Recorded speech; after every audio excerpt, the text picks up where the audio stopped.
The Miami Dolphins are on the clock with the 13th pick in the 2025 NFL Draft, and the scenario couldn't have played out any better. The options? Two absolute game changers. One is Shemar Stewart, a defensive end with a freakish combination of size, speed, and power. The other is Will Johnson, an elite cornerback who could lock down one side of the field for years to come. Either pick would make an immediate impact. Either pick would fill a need. But the Dolphins, in this scenario, choose to build from the trenches. They take the hometown kid, Shemar Stewart. And now the real debate begins. It's impossible to talk about Stewart without first acknowledging his physical presence. He's not just big. He's sculpted. A towering 6 feet 5 inches, 281-pound defensive end with the kind of frame that looks straight out of a Madden Create-A-Player screen. Born and raised in Miami, Stewart was once one of the highest-rated recruits in the nation. He had all the tools, all the hype, all the expectations. And now he's coming home, tasked with turning those raw abilities into something tangible, something dominant, something the Dolphins can build their defense around. But that's the tricky part, isn't it? Because as freakishly gifted as Stewart is, the production has never fully matched the talent. His sack numbers at Texas A&M? Underwhelming. His ability to take over games?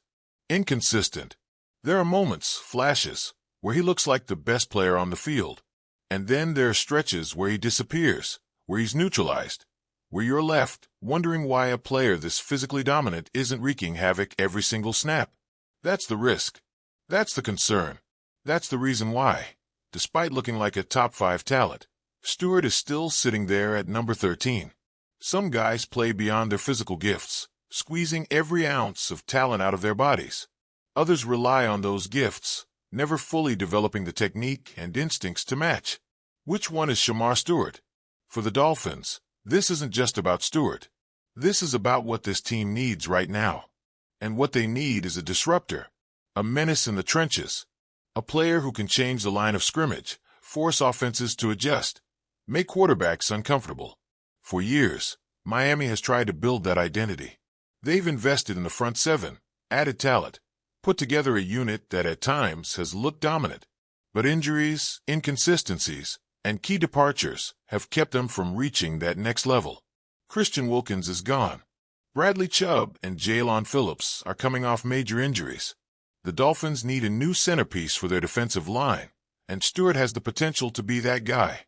And make no mistake, the potential is there.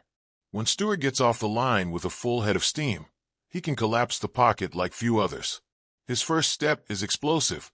His speed-to-power transition is violent. He's got the ability to line up inside or outside, create mismatches, overwhelm guards who aren't quick enough and tackles who aren't strong enough. There are plays on his college tape where he looks completely unblockable, where he bullies linemen, shrugs off double teams, closes on the quarterback in an instant. When he's locked in, when he's aggressive, when he's playing with the kind of edge you want from a defensive star, he looks like an all-pro in the making. But then there are the other plays, the ones where he gets too upright, the ones where his hands aren't active enough, where he doesn't have a clear plan of attack, where he lets blockers into his frame instead of dictating the engagement.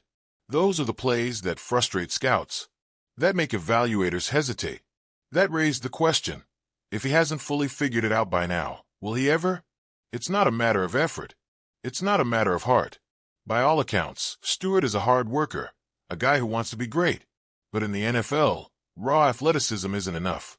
Every offensive tackle you face is an elite athlete.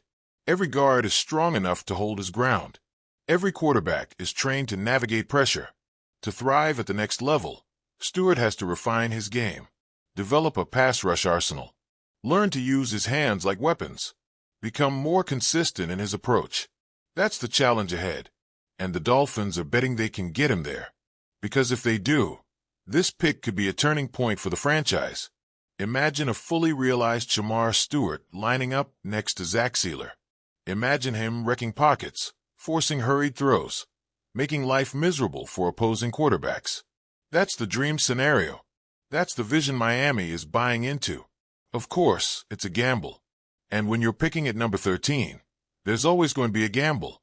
But this is the kind of swing that can change a defense, change a team, change a season. Stewart isn't a safe pick. He's not a finished product, but he's got the kind of talent you bet on, the kind of upside you take a chance on. And let's not forget, this is personal. This is a kid who grew up in Miami, who played high school ball just minutes from Hard Rock Stadium, who knows exactly what it means to put on that Dolphins jersey. He's not just another draft pick. He's not just another player. He's coming home. And if that means anything, if that fuels him, if that gives him that extra edge, then Miami might have just landed the steal of the draft. Only time will tell. But one thing is certain. This pick isn't just about what Shamar Stewart is right now. It's about what he could be. And if he reaches that potential, the Dolphins just found themselves a game changer.